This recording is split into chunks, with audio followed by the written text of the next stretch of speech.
Welcome to the EOD Burnout Report with me, Juliana. I'm going to get into burnout today and defining it. I got my notebook, let's get into it.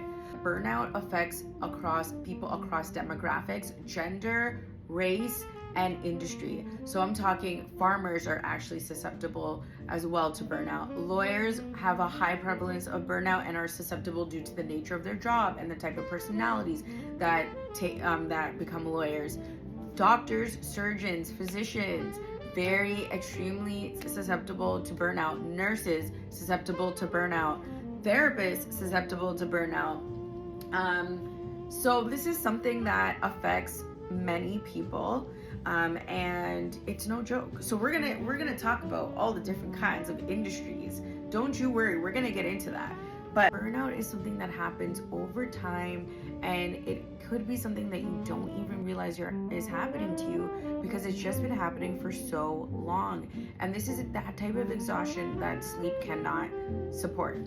So if you're one of those people that on the weekends you're starfish in bed, you might be even doom scrolling when you get home, that could be a really good indication of burnout. But Labada defines burnout as a consequence of constant exposure to work-related stress caused by high job requirements and insufficient job resources, and consists of two dimensions: exhaustion and disengagement from work.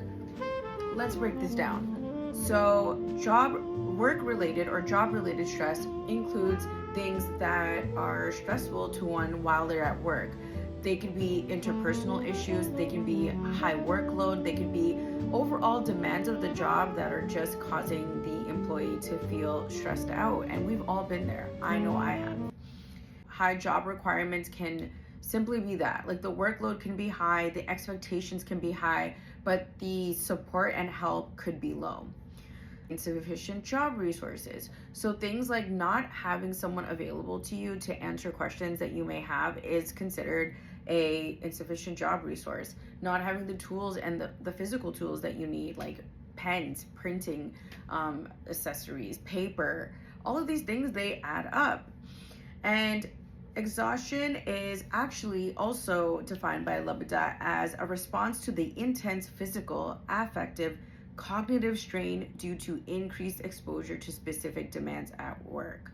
It's that type of exhaustion that rest and sleep cannot fix or cannot help is usually a sign of that, just like chronic, intense, overall brain and body tiredness.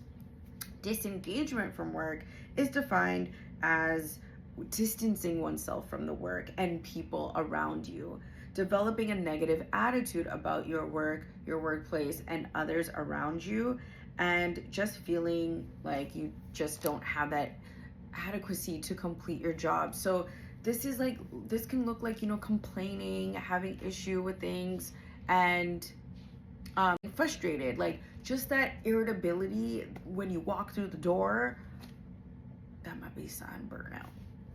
All right, finally, to end off this episode here, burnout causes feeling incompetent, which then leads to a poor work performance. So it becomes a trifecta. Okay, guys, I need to make this drawing for you. I need you to understand. You are at the center, okay? Burnout affects your work life, okay?